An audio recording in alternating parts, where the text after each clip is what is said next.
Tomoko was an ugly introvert loser who desperately wanted to be popular but couldn't because she looked like a scarecrow. Tired of waiting for a miracle, she took matters into her own hands by getting clapped and becoming the school's idol.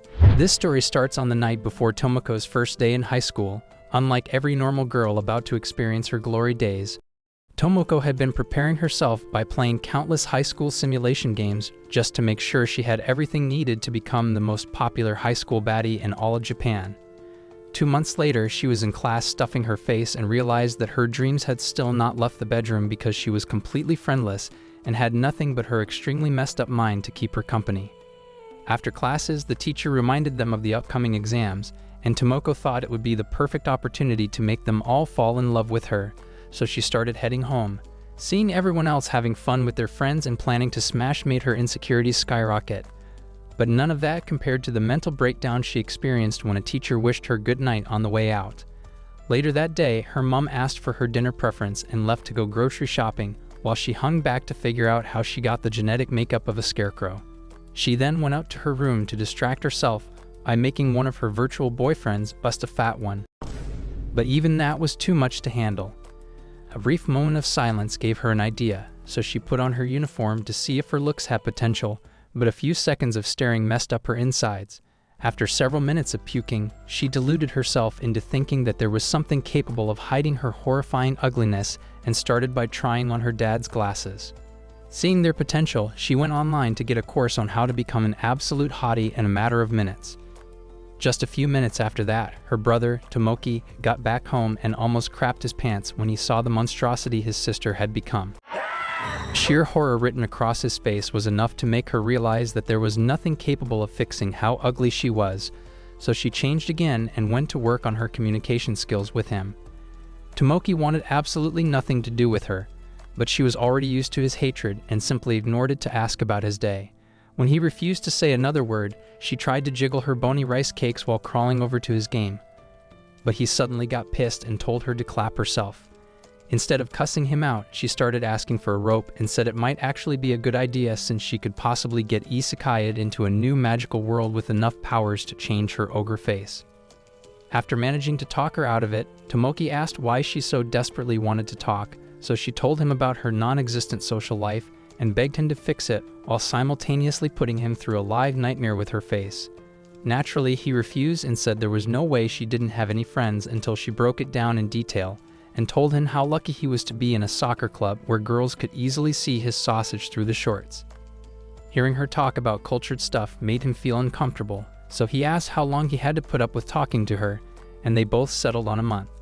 With that said, she started their first official conversation by asking if he thought she was cute.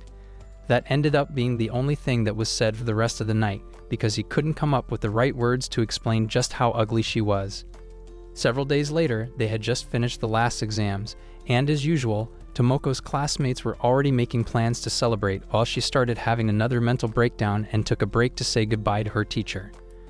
For some reason, that single statement became the highlight of her day, so she went to a grocery store to reward herself with sweets and almost experienced a stroke when the hot cashier thanked her for shopping.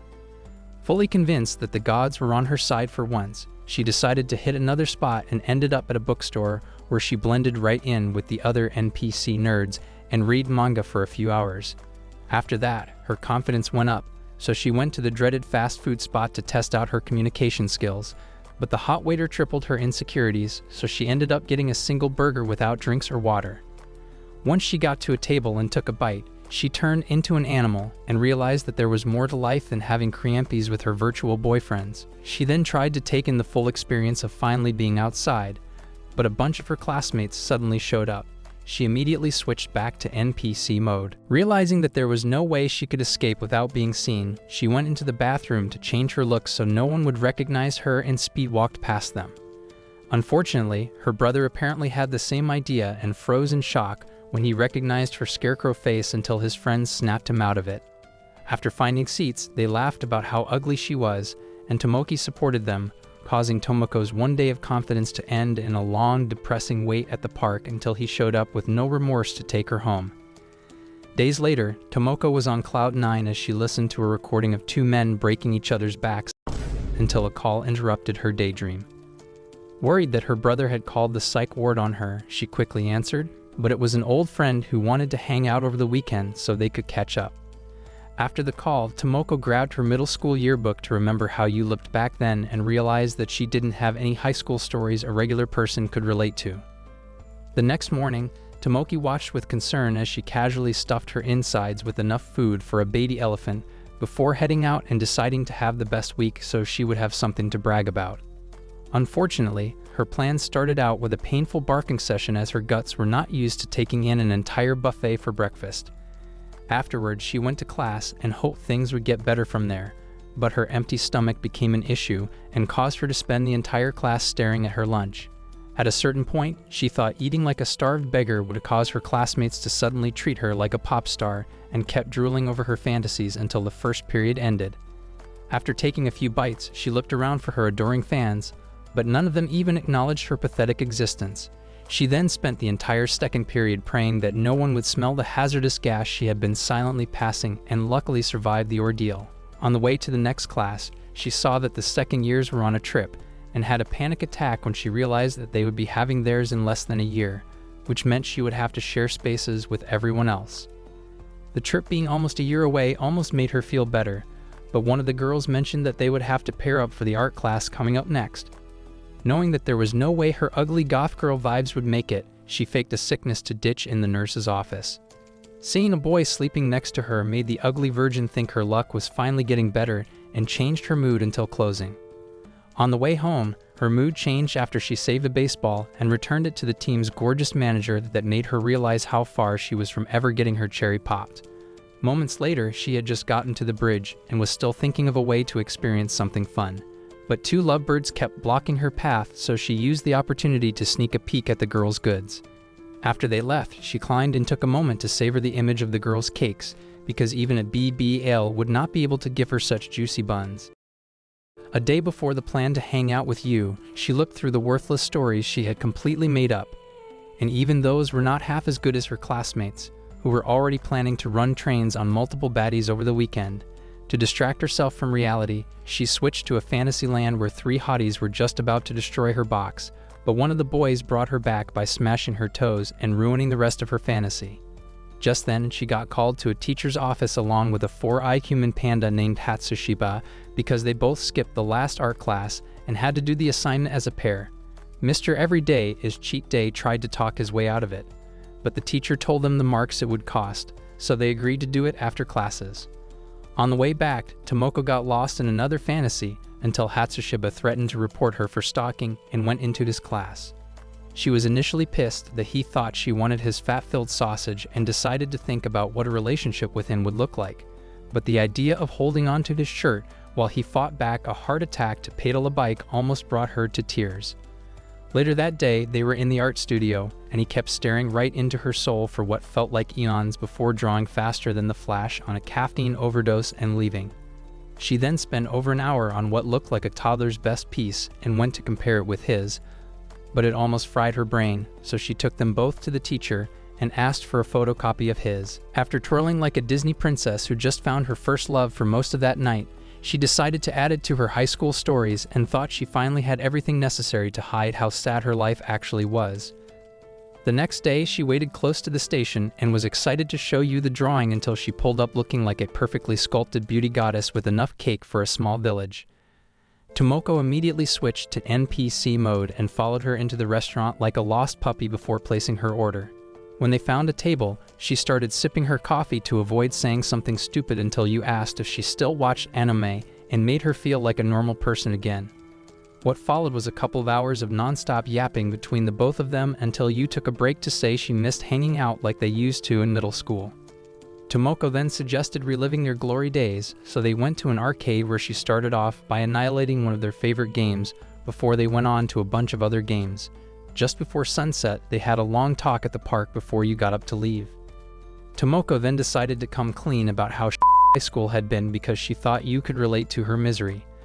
The moment you thanked her and said she needed their hangout to get over being upset with her boyfriend, Tomoko realized the horrible mistake she had made and immediately put on her sad music to avoid an existential crisis. At the start of the next week, Tomoko had just gotten to her locker when a bunch of other girls showed up and kept complaining about the rain's effect on their hair. Meanwhile, she already looked like a freshly squeezed mop and didn't understand what they were talking about. In class moments later, she saw that her textbook didn't make the trip to school and nearly crapped her pants out of fear of getting called out in front of the class. She then tried to ditch again, but it was already too late by then, so she got seated again and activated stealth mode to reduce her existence to nothingness. Unfortunately, the teacher wore glasses, which made her ugliness perfectly clear, so he asked about the textbook, and she tried to explain what happened, but he immediately told her to stand. He first asked why she didn't just borrow from someone else, and she lied about having a friend who only had one copy. However, he said her excuse was pointless since she could have just shared with the Giga Chad sitting next to her. After verbally assaulting her until she started fighting back tears, he gave her permission to sit again. She kept processing the trauma until the end of classes before immediately trying to head home, only to realize that her umbrella was missing. The thought of someone intentionally stealing her umbrella sent her spiraling into a fit of rage that would have ended badly for the entire school if she didn't realize that the umbrella had just been moved. On the way home after that, she saw the river about to overflow a bridge and excitedly went to take a closer look. Just then, an old geezer suddenly pulled her away and took a moment to pop his spine back in place before asking if she had lost the remaining fragments of her brain. Before she could explain her innocent curiosity, he started another session of yelling that left her leaking from every face hole. Her day eventually got even worse when her umbrella answered Mother Nature's call and caused her to wait at a park nearby. Like that wasn't enough, a hottie named Kosaka and his friend also ended up in the same situation. They tried to ask if she was okay, but she was too terrified to say a word and almost had a heart attack. To break the silence, she charged her social battery to the max and was only able to point out the obvious fact that it was raining, so the boys ignored her, hoping she would get the message. That triggered another anxiety attack, causing her to sweat buckets despite being cold from the rain, but it also gave her another idea to make small talk. With the little confidence she had left, she told a joke, thinking it would make them laugh their socks off. However, the only funny thing was her pathetic attempt at socializing, and even that wasn't enough to make them smile, so she gave up and prayed for a lightning strike to end her misery. The regret was too much to handle and made her tear up, so she tried to leave, but Kosaka stopped her to ask why, since it was still raining heavily. The only explanation she could come up with in that split second was the sudden need to take a massive dump. Kosaka immediately apologized for even asking, but she bolted to deal with her anxiety in the bathroom. When she got back, they had already left, so she took a nap on the bench. However, they returned a few minutes later to leave her a new umbrella before heading home. After also making it home later that day, she went to get cleaned up in the shower, right before Tomoki got back and kept begging her to get out so he wouldn't catch a cold. The next morning, she tried to enjoy her breakfast, but the memories of what happened in class the other day made that impossible. She then asked her mom for Tomoki so she could take out her frustrations on him.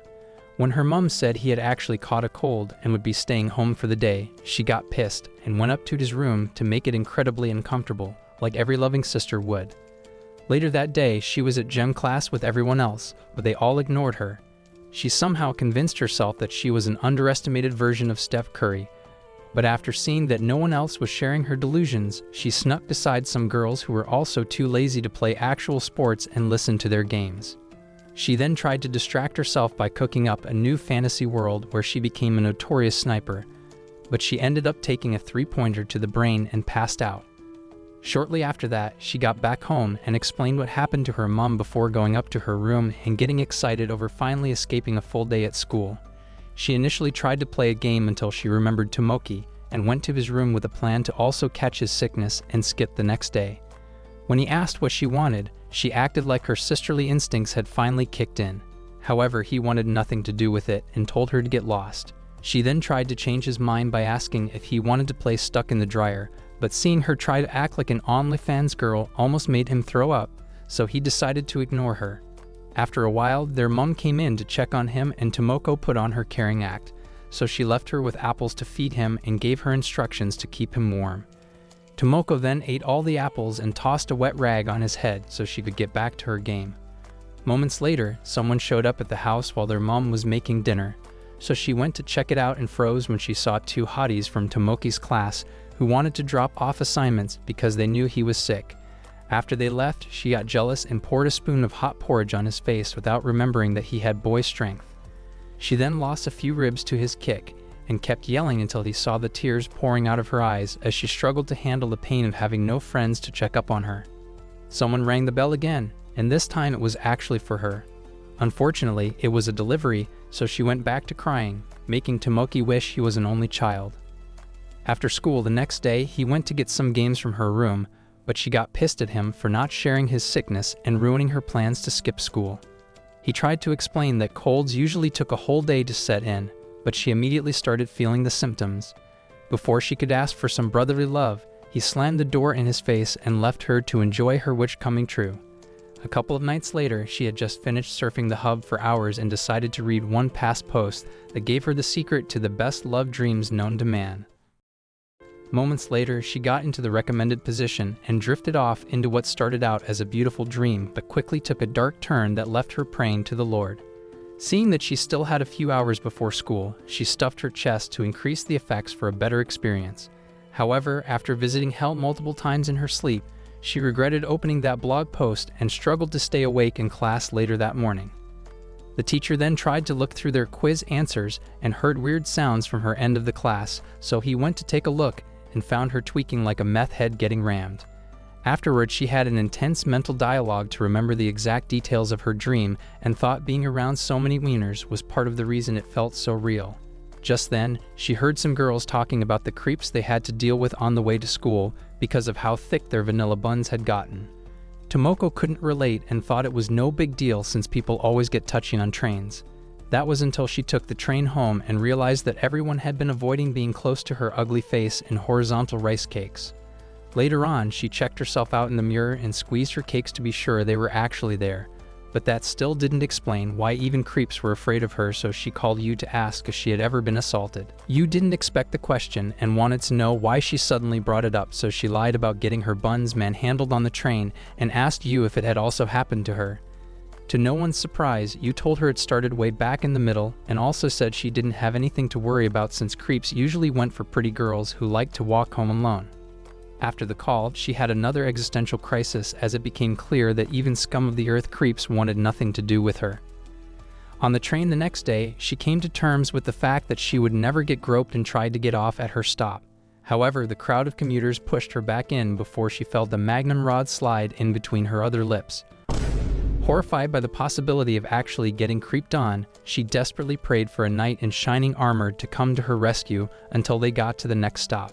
She immediately tried to run out, but the magnum stick curved in to keep her cat in place. Another group of commuters swarmed in, causing her to feel a lot more terrified because she had never heard of a curving meat stick before. She then decided to take matters into her own hands and waited for the next stop before running out with the rod squeezed between her cakes so everyone could see the creep and call her a sausage-slaying feminist. Turns out it was just a sword belonging to a high school girl, who immediately apologized for pulling her snail back and left with her friend. In class the next day, she overheard the baddie squad talking about swimsuits and saw that they had the latest Victoria's Secret collection showing through their uniforms, while she still had her unwashed thrift store in her shirt.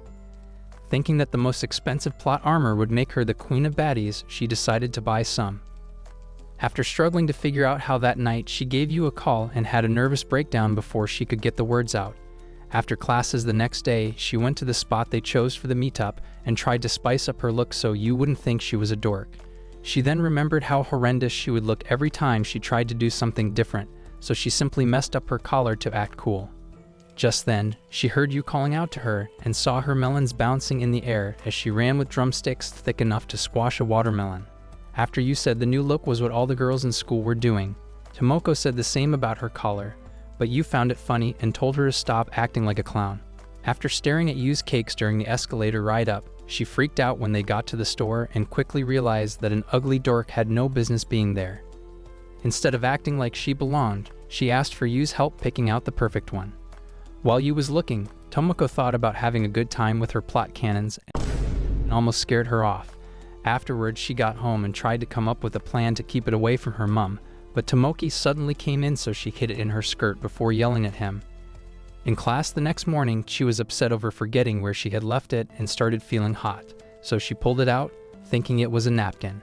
She didn't realize her mistake until an innocent Chad caught her in the act and quickly moved away to avoid another traumatic sight.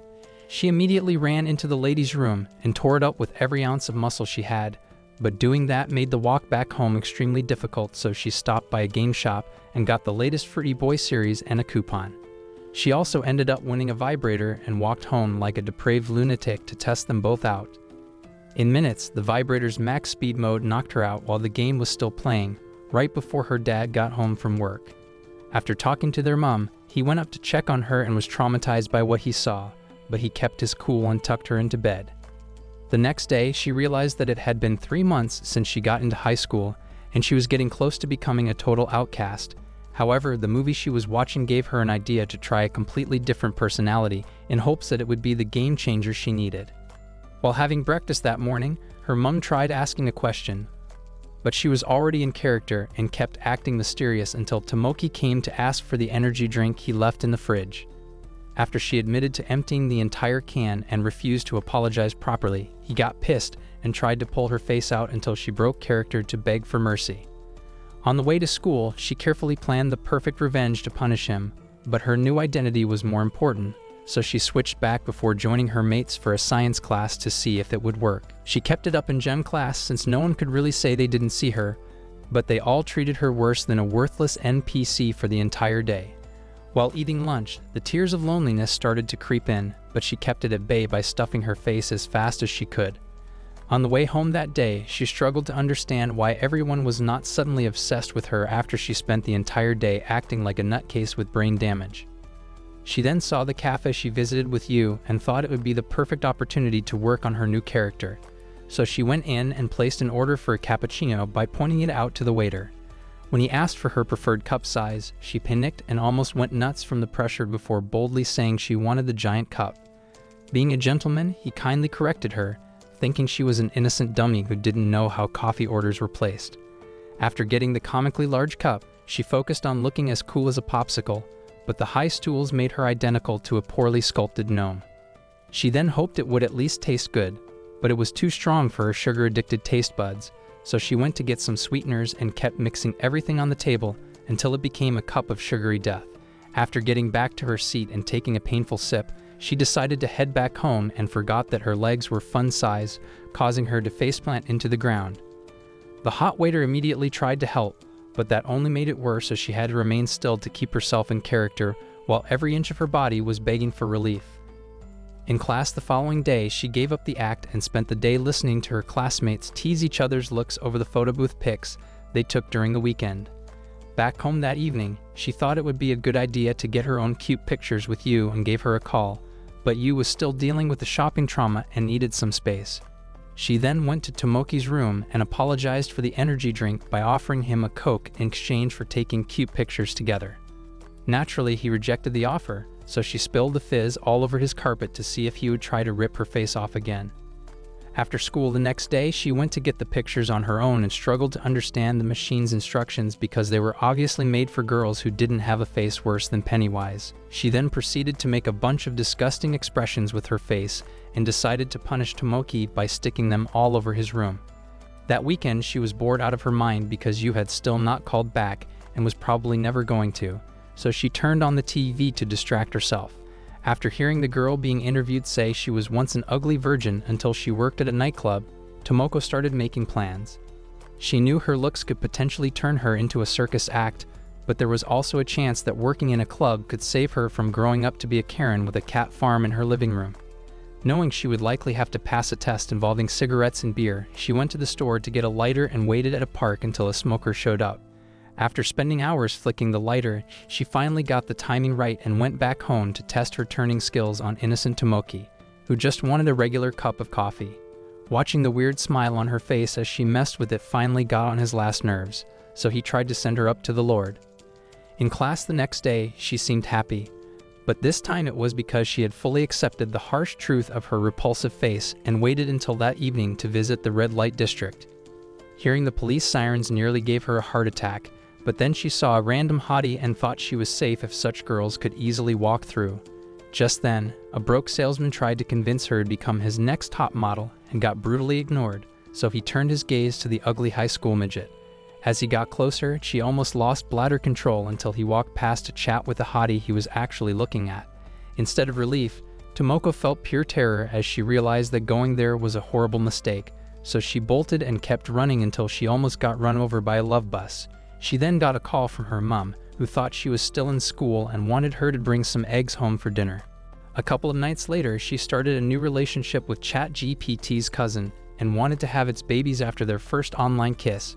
For some reason, she thought Tomoki would be interested in hearing how she had become a sucker for pixelated sausages, but all he did was pray for his ears to stop working while she continued yapping. The next morning, her mom had just finished making breakfast when she came out looking like a freshly waxed doll and didn't even realize that her crusty eye bags were gone.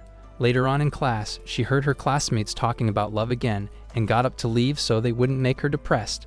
But then they started talking about plans to watch the fireworks festival, and she stopped at the door to listen for a bit. The next moment, she was getting prepped to take a massive dump and kept wondering why you had been avoiding her since she was the only one who could go to the festival with her. Her downward spiral ended when she looked in the mirror and realized that she had stopped looking like Frankenstein's daughter. Just then, two hotties came in, so she played it cool to make it seem like being slightly less ugly was no big deal before heading back into the toilet to take it all in.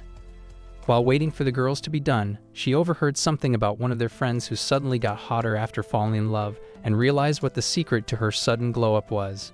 After school, she went to an otaku store to conduct the most important research of her life. Her careful hours of studying taught her that falling in love could mess with her usually horrendous hormonal imbalance to create a completely new Tomoko that could finally have the high school love story she had been dreaming of.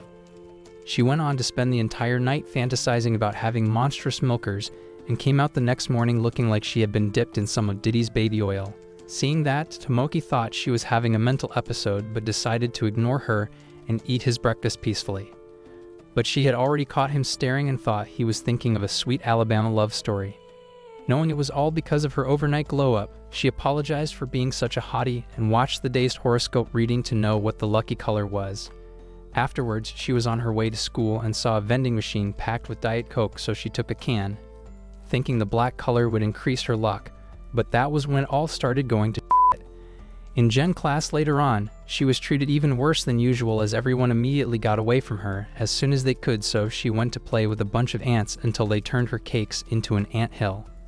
After that, she was looking out of a window in the hallway and praying for a miracle when a guy saw an ant on her shirt and tried to tell her about it, but his face fried her brain's motherboard. In class after that, she couldn't stop thinking about what he was trying to tell her until the hot Chad sitting beside her saw another ant and tried to tell her about it. This time she managed to respond, but the ant had already gone back into her cakes by then, so he told her to forget about it. That was easier said than done for the attention-starved loner who thought the gods were finally on her side. After boarding the train that evening, she saw the guy beside her texting his friend about a hottie sitting beside him and became delusional without realizing that he was talking about the actual hottie on the other side. When she got off, he finally noticed Tomoko but was mostly terrified of the ant infestation on her head while she kept thinking he was down bad for her petite cakes. Before heading home, she stopped by the vending machine to happily get drenched again and saw Tomoki also heading home, so she ran to tell him the good news, but the ant colony spawning from her hair almost gave him a heart attack.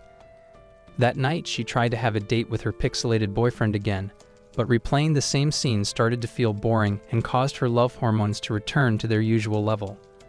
The next day, their teacher commended them on making it through their first semester in high school and left so they could start planning for the fireworks festival. Tomoko immediately left so her classmates wouldn't notice how desperate she was and decided to find someone to see the fireworks with no matter the cost. Her search led to the library where two loners who seemed to share her misery were reading, so she went in to choose which of them would easily fall for her charms. Thinking the girl would be an easy target because of the type of book she was reading, Tomoko went in for the attack, but her friends suddenly showed up to ask why she was ditching karaoke for the nerd section. Luckily, they didn't notice our ugly MC and left, so she decided to settle for the four-eyed nerd, but being unable to talk to boys made it a little tricky. After giving it a lot of thought, she set up an alarm to fake receiving a call and went out to loudly yell at her phone, pretending that a close friend had just canceled their plans to watch the fireworks together. Hoping he would get the message, she went back in to wait, but after 3 hours she started wondering why he had still not made a move and saw that he had already left. With no one else left to see the fireworks with her, she left school and went to the roof of an old building where she and Yu would dress up like alternate dimension men in black in middle school. Just as she noticed the newly built hotel beside it, she saw two middle school boys and realized that she was out of place, so she started heading out. Desperate for any kind of companionship, she begged the boys to let her watch with them and said it was okay if they thought of her as an ugly gnome, but they were actually cool with it. What was meant to be a memorable night watching fireworks turned into them spying on lovebirds clapping in the hotel. It almost made her cry, but the young otakus gave her tips to spot the best angles, and she ended up enjoying it a lot more than the both of them. The next day, Tomoko started her summer break by destroying her dopamine receptors with video games and hub videos. She then spent the night crying herself to sleep while Tomoki fought back his deep desire to strangle her. Instead of making an effort to have a less depressing summer break, she repeated the same routine and tried to spice it up a little by watching a bunch of romance series, but that only triggered her insecurities. She then went back to her video game boyfriends, but after a few days of scripted love, ignoring her sadness became impossible. During one of her self-hatred rituals, she heard a bunch of guys in Tomoki's room and eavesdropped to get a feel for what normal life looks like. But like every other thing she had tried, it only made matters worse and led to a complete mental breakdown in the middle of the night. Afterwards, she decided to figure something out at all costs and started by asking Google for help because that always works. By sunrise, she was back on her games and quickly rubbed one out to a streamer before having another idea and ordering a webcam. The idea was to become a female version of Kai Cenat and take the world by storm, but seeing her ugly face on the webcam instantly reduced her expectations to zero. Still determined to make it work, she went to find a mast right before Tomoki got back home and watched her tweaking out before heading to the safety of his room. With her face completely covered, she had enough balls to start the stream, but having a life more pathetic than that of an NPC made it difficult to come up with something fun to talk about. The viewers easily sensed her loner vibes and kept roasting her for being too much of a wuss to use her actual face until she clicked off. That weekend, she decided to try doing absolutely nothing for once, but the boredom quickly got to her head. So she looked through her stuff to find something interesting and came across the reminder she left for a meet and greet with a popular actor. It also had a special opportunity for fans to get voice recordings of whatever they wanted from the actor, but she didn't know how far her recording requests could actually go and decided to do a little bit of research. Her little research kept her up until her bladder started begging for relief in the middle of the night. Too lazy to reach the bathroom on time, she considered using a bottle. But the weird noises in the compound gave her second thoughts about being the only one up late, so she went to wake Tomoki up. She begged for help getting to the bathroom and threatened to give his room a golden shower if he refused, so he escorted her to the bathroom and waited until she came out to ask if he could keep an eye out so she could also hit the shower. The next day, hundreds of depraved bitches lined up to get their recordings, and Tomoko was already sweating buckets as she had been standing for hours. She then listened to the girls behind her talking about all the things they wanted the hot actor to say and hoped her social anxiety wouldn't ruin the one good thing about summer break. She kept stressing over it until the last person before her, who immediately asked the actor for his dirtiest bed talk so she could use them to soak her sheets later on. Hearing all that, Tomoko decided to push the limits when it finally got to her turn, but her overactive sweat pores made her think he would be too disgusted to go through with it. To her surprise, the clearly seasoned actor grabbed her salty mittens with a beautiful smile and asked for her recording request. But she was still playing out multiple options in her mind to choose from. Knowing she only had a few minutes, she told him to say every dirty thing she had come up with. And he gladly granted her wish while the other girls got seriously creeped out. By the next morning, she was in bed shaking like a mountain climber with severe hypothermia after an entire night of repeatedly jerking her chicken. After patting herself with the hand he shook to remind herself of his smell, she decided to create a special recording with her voice edited in to make the whole thing even better. Later that day, Tomoka got back home and tried to have some water, but he heard something traumatic playing on the TV and couldn't believe his eyes. Turns out he was addicted to Tomoko when they were little and always begged her for sloppy kisses before bed. While he went up to his room to pray for amnesia, she had just finished making the special recording and played it right before their mom came in. She initially tried to figure out where all the noise was coming from until the actor's voice began begging for Tomoko's underdeveloped cakes while she pretended to be an innocent girl taking a juicy glizzy for the first time. Before Tomoko could explain, she simply walked out like a soldier experiencing the first wave of PTSD. and Tomoko went right back to deluding herself with the still unwashed hand the actor shook. Sometime that night, she went to Tomoki's room and bribed him with ice cream so he could watch while she had fun with some fireworks she got earlier on. Days later, she was at the breakfast table when her mom told her about a cousin that would be dropping by for the yearly summer visit. Tomoko then remembered how she cooked up a fake story the last time Kiki came over to make it look like she had an older boyfriend who was addicted to clapping her cheeks. She immediately went up to her room to take a good look at herself and saw that she reeked of inexperience. Knowing that Kiki, who was now in middle school, would easily see through her lies and find out the truth of her miserable existence, she decided to make herself look like an experienced porn star.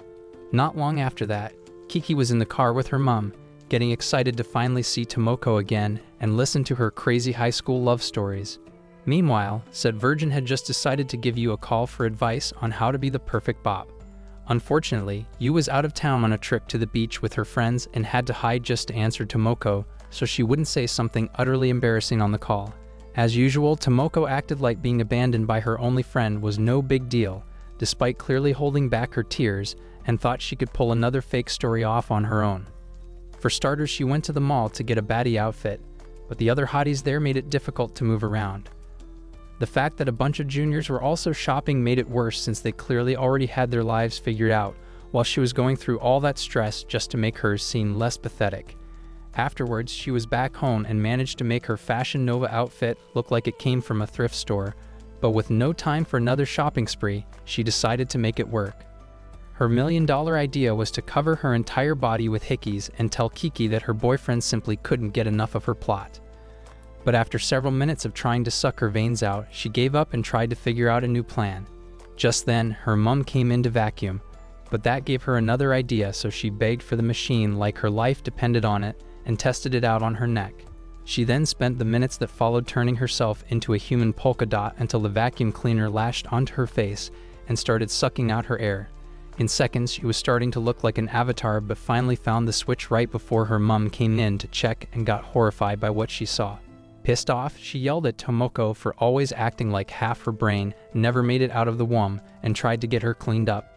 For some reason, Tomoko thought yelling back like a crackhead in withdrawal would scare her mom away, but she nearly got her teeth slapped out as punishment. Minutes later, Kiki finally showed up and caught up with Tomoko's mom before going to see the wannabe bad girl, who was fighting back tears as her face was still throbbing from the jaw-breaking slap.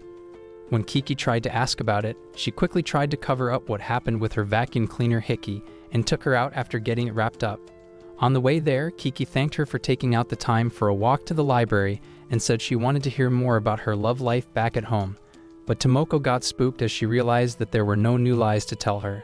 After getting into the library and showing her where to get the books she needed, Tomoko went to think about how sad it would be if Kiki were to figure out the truth, but then Kosaka showed up to talk to her. She was naturally shocked by the fact that such a hottie even knew that she existed, so he reminded her about her madness-inducing jokes that day at the park and asked if she saw the umbrella he got for her. Hearing that made her think she actually had a shot with him, so she offered to pay him back for the umbrella as a thank you, but he told her not to bother and asked for her name. After frantically checking to be sure she wasn't on some hidden camera prank show for ugly loners, she reluctantly told him, but he couldn't hear her muttering properly and ended up calling her Momoko. To no one's surprise, she found the way he said it hot and started thinking of ways to change her name until he got tired of waiting for her social anxiety to wear off and went to continue reading. That made absolutely no difference as her delusions had already gotten to a critical level, but then Kiki finally got back with the book she needed. Back at home that night, Kiki was trying to finish her homework, but Tomoko kept moaning like a depraved meth head, so Kiki asked about Kosaka to know if he was the boyfriend she always talked about. Without hesitation, Tomoko said yes and made herself believe it didn't matter since he was obviously going to be her man in no time. Kiki then asked for all the juicy details of their relationship, but Tomoko promised to tell her everything if she finished her assignment and returned the book on time. The next day, they both made it to the library again and saw Kosaka with another girl. Kiki asked if she was going to do anything about it, but Tomoko claimed they were in an open relationship. While she ended up going nuts in the bathroom over the fear of getting exposed, innocent Kiki thought she was getting mistreated by Kosaka and went to give him a piece of her mind. Moments later, Tomoko had just decided that being friends with Kosaka after faking a breakup would be the best play, but when she got out, Kiki was already demanding to know why he was cheating on her while he was trying to figure out what she meant. When Kiki asked if he only wanted to clap Tomoko's cheeks, she finally stepped in and told Kiki to wait by the shelves. A few minutes later, Kiki started getting worried and ran to make sure Tomoko was okay, but she saw her on all fours, looking like that hellspawn girl from The Ring. After praying that Kosaka would eventually talk to her again, Tomoko found Kiki and claimed she had dumped him for being a player, not knowing that Kiki had already realized how pathetic she was and just wanted to go home. When they got back home, Tomoko eventually realized that the poor girl who once looked up to her had been traumatized, so she took her to a shaved ice store the next day to fix things. She then told Kiki about a game the locals like to play and showed her a scoreboard tagging someone called the Queen as the greatest player, right before the little fans gathered around to glaze her.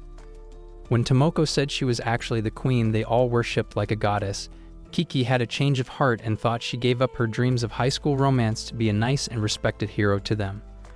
Unfortunately, Tomoko disappointed her again by acting like she was the alpha to her beta fans who were clearly still too dumb to realize that she was just a sad loser desperate for any kind of validation. To make matters worse, she decided to challenge the strongest kid to a game and came ready with her nerd kit to redeem herself in Kiki's eyes. As the game progressed, Kiki started getting confused about a sudden wave of concern she was feeling until Tomoko went as far as cheating just to keep up with her queen status. Afterwards, she sat outside to think, and Tomoko showed up with a bag of treats before asking if watching her cheat against an underdeveloped otaku was enough to fix the trauma. Instead of being utterly disgusted, Kiki actually felt pity for her and promised to continue stopping by during breaks to watch over her before heading home with her mom. Later that night, Tomoko realized that there were only 10 days left of the summer break and got scared because she had spent the entire time doing absolutely nothing. Just then, she remembered planning to see a movie with you and felt optimistic since she had already destroyed her wardrobe to find good outfits. She then gave you a call to remind her about it, but you had other plans again and canceled, leaving Tomoko shocked and in tears. The only things she could think of that were likely making you avoid her were the culture jokes she kept making in her slow brain, but then you said she was canceling to help her uncle out at his cafe. Most of his workers were out sick, so she had to work part-time to help with the customers. She apologized for canceling before offering Tomoko some cake to make up for it. After the call, Tomoko felt a little better knowing that you had not decided to get rid of their friendship yet and went to her uncle's cafe the next day for the cake she was promised. Like always, she switched to NPC mode, but the couples all having a good time made her loneliness skyrocket until you saw her through the door and welcomed her in. The sight of all the tasty pastries almost gave her a sugar rush, but Yu's bouncing melons immediately shifted her focus and made her oblivious until you bent to her eye level to make sure her ears were working.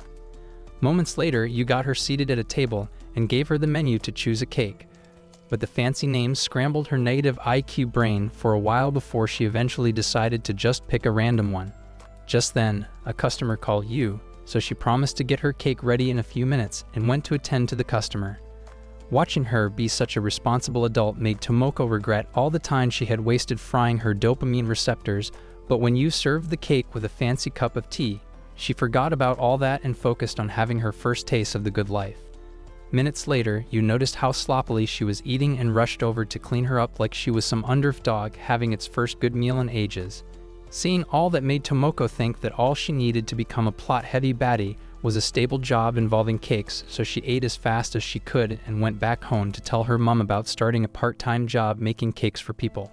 Although her mom was surprised by the sudden decision to be responsible, she promised to help her get started since she already had a friend who made cakes. Tomoko then went up to her room to drool over the endless possibilities connected to getting a job like you. She first thought her job would lead to a forbidden love story with a customer, but it eventually progressed to a freaky fantasy with a coworker who would cover her in icing sugar and gobble her down until there was nothing but cream peas all over the table. Unfortunately, life had other plans for her, so she ended up working in a dark cake-making factory filled with middle-aged crackheads who couldn't get their lives together when they had the chance. After spending the lunch break pondering her sad life, she realized that the 9-to-5 life was far more depressing than being a stay-at-home loner with no friends. The next day, she thought back to everything she had done over the break and still thought it was better than baking cakes, but then her mom called her to clean up the bathroom. She immediately tried to refuse, so her mom made it very clear that she didn't have a choice since she had chosen to be a lazy sack of bones who would rather wallow in her meaningless existence than actually make an effort to do something better. Moments later, she started scrubbing and still managed to screw up the plumbing before heading back to watch some TV, but her mom also wanted the windows to get cleaned up. This time, she found enough balls to ask why there was so much to do when nothing important was really going on. Her mom almost went berserk, but she kept her anger on lock and explained how normal people regularly cleaned their houses because it was common sense. Tomoko then asked why Tomoki wasn't the one being sent to clean since he also didn't have much to do. That led to her mom finally going nuts and telling her to stop being a worthless embarrassment to the family because Tomoki had actually been helping out throughout the break and even cleaned up after himself. Pissed off, Tomoko immediately stormed up to his room to ask why he was trying so hard to be the good guy when they already had a human dishwasher named Mum to do all the dirty work. She kept yelling without realizing that their mum had been listening to everything and cracked her skull before shoving her into her room and telling her to clean up after herself if she was too lazy to be useful around the house. Moments later, she was already sweating buckets as the simplest of tasks felt like an endless David Goggins cardio session. But what kept her going was the increased hatred she felt towards Tomoki. She eventually got around to doing the actual work and kept sorting through her old toys until she found a box from a couple of summers back with tons of dead bugs inside. She then took a trip down memory lane and reminisced on the day they spent hours hunting down the bugs with a mission to escape the Matrix by selling their dried-out corpses to God knows who. After that, she tried to take out the things she no longer needed and found Tomoki's old diary. She looked through it to hopefully find something she could use against him. Instead, she saw that he once looked up to her and thought she would grow up to be an amazing older sister who would always look out for him and help their mum with work. Realizing that she had seriously disappointed him, she went to his room, but he wasn't there, so she asked her mum, who said he had gone out with friends to watch a meteor shower. Afterwards, she tried to spend the night all alone as usual, but the news reporter kept talking about making wishes with the shooting stars. So she went out to get instant noodles and sat on a public bench to wait for the stars. When it eventually started, she wished for a boy to watch it with her, but all she got was a stray cat who turned out to be a boy and made her feel a little less lonely. At the start of the next week, she got excited to start the new semester with a dream to finally turn her life around, but it all went to when she got to class and saw that she had been placed right in the middle of the most popular group. As they all caught up over the things they did during the summer, she prayed for a sinkhole and nearly experienced a stroke when they tried talking to her. While the mental torture went on for what felt like ages, she flashed back to when life was a lot simpler at the back seat. The time she spent watching corn without worrying about any neighbors suddenly sounded a lot less depressing than she made it out to be. But it was already too late as the seat placements had been finalized. Just then, the teacher came in with a joke about them having to clap each other. But it sounded like the perfect solution to all of Tomoko's problems, as she would only have to murk them all in a day to make sure her dark secrets remained hidden. At lunchtime, she went to wash her hands and found enough courage to eat at her table, but when she got back, a bully had taken her seat and made her balls vanish, so she took her lunch outside like a good little beta. She first thought about eating it over the toilet bowl, but she still had a little bit of self-respect left, and chose to hit the roof instead. Unfortunately, it had been locked to stop depressed uggos from kicking the bucket, so she cleaned up one of the chairs dumped by the door and sat there to have her lunch. At a certain point, she heard voices near the steps, but knowing that no one else was lonely enough to even consider coming up there, she finished her lunch and spent the rest of her time scrolling. What started out as a convenient way to enjoy her lunch became an escape from the cruel reality she desperately hated. So she kept spending time in that spot until the day she saw a group of boys heading down from the stairs. They had taken all the chairs and tables to use for a class, so she sat on the stairs and cursed the world for taking away the one thing she loved. In gym class later on, the effects of going a whole day without lunch finally kicked in and caused her to spend the rest of the day in the nurse's office before thanking the teachers for helping her and eating her lunch in the class since everyone else had already gone home. With every cold bite, she felt completely empty inside and thought it would be best to give up on her high school dream. After eating, she took a walk across the empty school building and tried to take her frustrations out on a bunch of stacked tables, but they almost sent her to the ER, so she started heading home. On the way, she spotted the arcade and decided to stop by for a go at the claw machine. But there was already a couple there rubbing their love in her face until they got tired of failing and left. Confident in the years she spent alone at the arcade, she quickly ran over and only used her last 2 pennies to get the stuffed bear. Finally succeeding at something made her extremely happy, so she carried it on her back to show everyone on the block that she wasn't a total loser. The sudden rush of happiness ended when she finally got back home and realized that the bear would not be enough to clog the hole in her heart. After classes the next day, the teacher told them to stay back and choose an activity for the cultural exhibition before leaving them to start brainstorming. While everyone else was coming up with new ideas they could use, Tomoko thought back to the time in middle school when she joined the class to create a haunted house. Instead of getting scared by her horror movie creations, they were completely creeped out, so she got up to save them the trouble of getting disappointed by leaving. On her way out, she flashed back to the past cultural exhibitions again, but this time she focused on how lonely they made her feel since everyone else found it easy to work in groups while she was treated like an unwanted background character. She then took a look at a board with all the newly approved clubs and thought it might be a good idea to put in a request for her very own club. Once outside, she saw the building used for approved clubs and remembered that she once fantasized about spending hours there after school. She would find a nerd club that clearly needed some spice and make their lives a little more interesting by messing with the boys and treating the girls like mentors. That would lead to gaining enough trust to hang around for card games until dusk when they would all walk home together and talk about life. By then, Tomoko was already deep in her delusions and didn't realize that her face was giving 2 innocent otakus a panic attack. The next moment, she made a crucial decision and bolted back inside to get one of the club application sheets. At home that night, she finally came up with a name and called it the Everyday Club, where she and whoever cared to sign up would spend their time doing whatever they could think of without accomplishing anything meaningful. Satisfied with her efforts, she got into bed and felt good knowing she would no longer be forced to join whatever her classmates were planning for the exhibition. At school the next day, she submitted the application with a level of confidence she had never been able to muster, and just a few weeks later, her club was up and running with 2 fellow NPCs who spent their time doing absolutely nothing with her for hours on end. Or so she thought. In reality, she was back at home playing Tea Party with her stuffed bear and only stopped because her mom called her down for dinner. The next day, her classmates had already decided on an activity and started discussing ideas, so she left to see if her application was accepted, but the council found her request for a club dedicated to laziness absurd. A day before the festival, everyone at school got so busy making the final preparations for their presentations, but Tomoko focused all her energy on hiding from any kind of work. Later on, Hina created the flyer design for their cafe, and the boys couldn't get enough of how talented she was, despite already being a 10/10 hottie.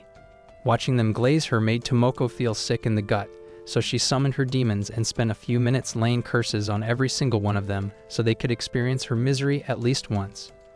Moments later, one of the girls asked Akane about the others because they still had to cut up a lot of flyers, but Akane was the only one left to help out. Seeing that some of the boys were still around, they thought it would be best to make them do it since they were all still simps who would literally if the girls told them to.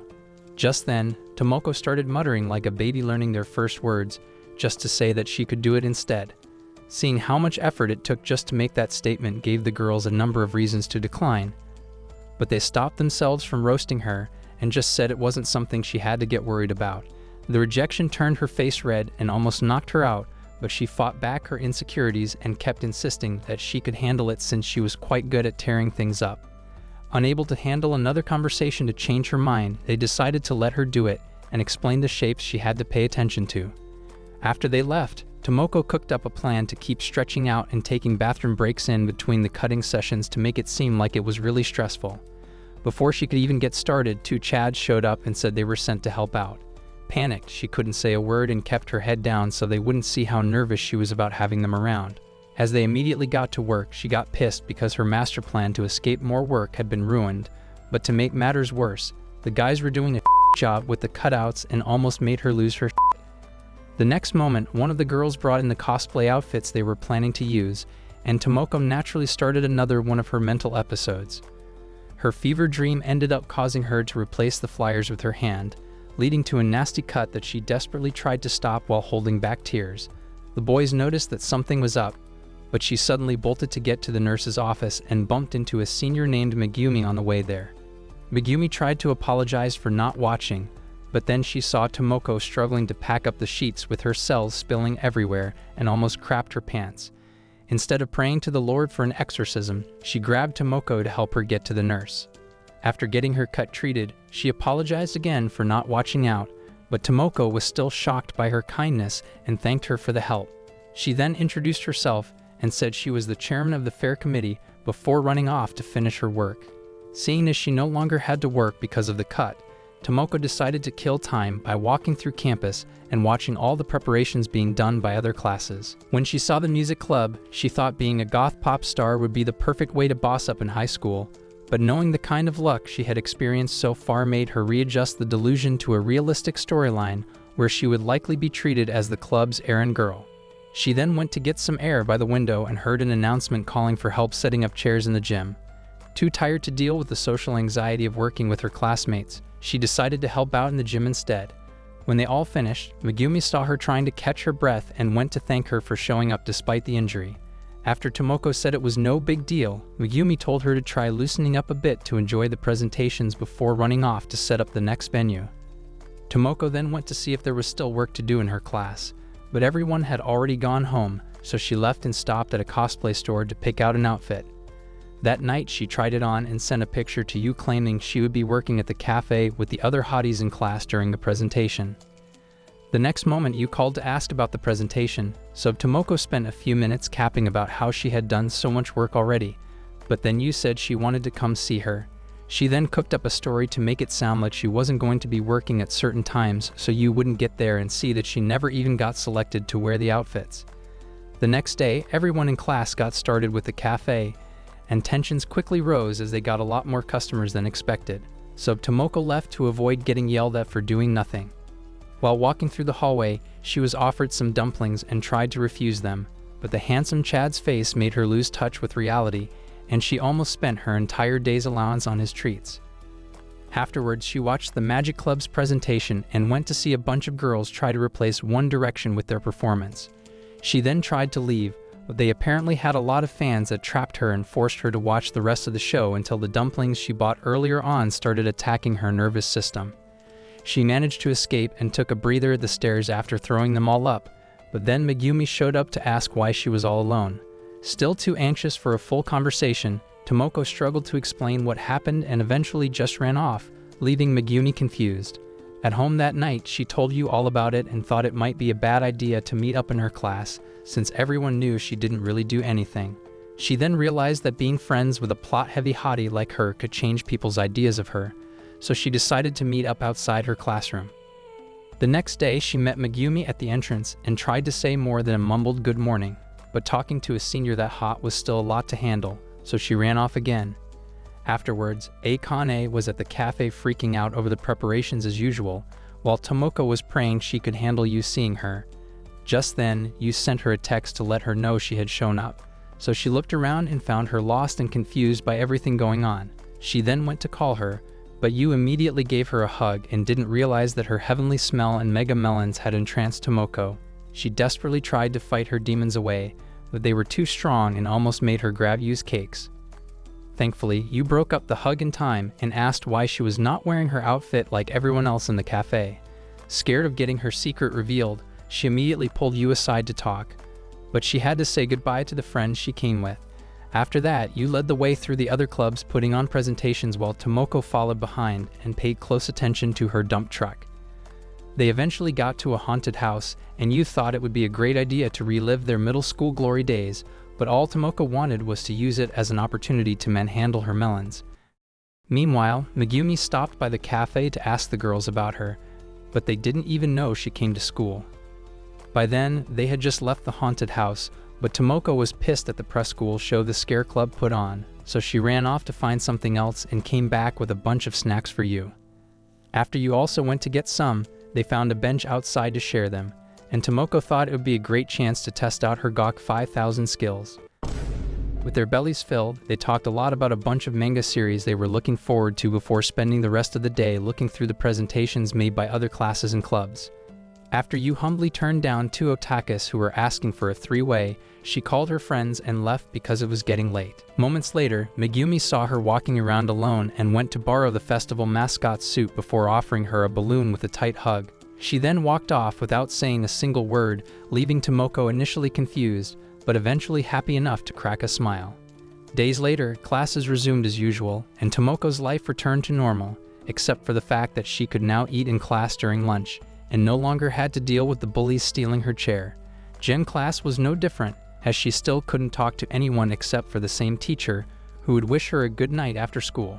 On the way home, she realized that winter was right around the corner, and she had still not come close to having a great high school life. In her room later on, she thought about what her first semester should have looked like. She expected to have baddie friends who would go on rides with her and talk about how grateful they were to be her friend. As she tried to keep living in her fantasy land, the fact that reality was so depressing made it impossible to keep dreaming, so she stopped and tried to figure out why she was still not living her dream life. Thinking back to everything she had done over the last year almost gave her a stroke, so she focused on the present and felt optimistic about a miracle that would change what was left of her first year in high school. To get started, she decided to do her homework and saw that it was basically a questionnaire about her plans after graduation. Due to not even having an identity yet, she called Yu to see if she could help figure out a life plan best suited to her personality. Yu then reminded her of her middle school dream to become the greatest arms dealer in all of Japan and support the Third World War with her ammunition. Tomoko refused to believe that she was such a blood-hungry demon in middle school, so Yu told her about the time she carefully described what it would take to nuke all of New York as payback for what happened in Hiroshima and Nagasaki. She also once talked about hiring mercenaries to act as her bodyguards to take out any hottie that refused to clap her cheeks. Yu tried to continue giving her instances of her dark past, but she got tired of listening and hung up to freak out over the fact that she had always been abnormal. While Yu was trying to have fun with her stuffed rabbit, Tomoko kept bawling her eyes out until she remembered the decision to focus on her future. Moments later, she went to Tomoki's room to piss him off as usual, but he had already gotten used to it and refused to respond to her toddler-level IQ. She then started talking about how the past was something she no longer wanted to hold on to, but he quickly got tired of hearing her attempt to sound like there was actually something in her head and told her to get to the point. After taking a breath, she said he was part of the past she was trying to get rid of and claimed to have grown tired of talking to him like she wasn't the one who begged for it in the first place. Just as she got up to leave, he asked if that was all she actually came to say, so she took a moment to make it a little more dramatic and said she no longer needed his worthless ass. The next day, she got to school and kept brainstorming ideas to fix her social life until she saw Megumi at the stairs talking with a boy and thought talking to her might be a great first step. Watching her easily talk to other students made Tomoko think it was worth a shot, so she kept stalking her until she met up with the arts teacher to ask about the portraits in the art class. Megumi wanted him to switch out the old ones, and he apologized for taking so long to get to it, while Tomoko felt good knowing the portrait Hatsushiba drew of her would finally see the light of day. After Megumi left, she went back to class and looked around like anyone even paid her attention before leaving her phone to record. For some reason, she thought her classmates would have a lot to say about her in her absence and waited until lunchtime to listen in the ladies' room. After playing the tape, she initially felt good knowing that they had nothing bad to say, but after listening to the rest of it, she realized that they never even spoke about her to begin with. Shortly after having an existential crisis, she went back to class and tried to figure out a plan to make them acknowledge her presence until everyone suddenly got terrified of a roach that flew in through the window. Tomoko thought squashing the flying monster would make her the class hero and got into position while it slowly made its way through the tables and terrified everyone in its path.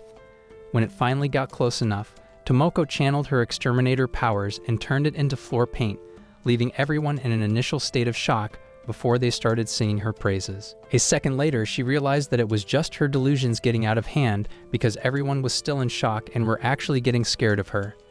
Moments later, she was by a sink washing her shoe and still thought they definitely saw her as a hero, so she went back and kept living in her delusion until lunchtime. Like before, she had made a recording to hear their praises, but they still said nothing about her for most of the tape. Right before she could click off, someone mentioned her name and started an entire conversation with the others about how creepy she was for casually stomping on the roach while they were all disgusted, like normal people should be. With her hopes crushed, she went back to class and accepted that she would always be the outcast that no one ever noticed. After classes, she thought the fact that they at least knew her name was a good enough win and decided to ask Megumi for advice on improving her social life. She proceeded to search the entire school and had just seen the horrible portrait she made of Hatsushiba when she caught a glimpse of Megumi heading out and carefully followed her. When they got to a passageway with no one else passing through, Tomoko reached out to stop her, but the wind had other plans and gave her the perfect view of Megumi's dump truck. Megumi then tried talking to her, but her scrambled brain could no longer function properly, so she ran off again. Two girls then asked Megumi what happened, and she told them about the weird connection she could feel with Tomoko, who was having a panic attack while running home. At a certain point, you saw her and tried to catch up, but her mega melon slowed her down, so she waited until Tomoko stopped to catch her breath. She then tried to figure out what happened, but Tomoko bolted and spent the night asking Google for help again before laughing at how dumb her life story was. With a senior finally thinking of her as more than a fun-sized scarecrow, will Tomoko get the shot of fame she has been praying for, or is she about to experience a whole new level of trauma? That is it for this video. Leave a thumbs up if you liked it and subscribe to the channel for similar content. And as always, thanks for watching.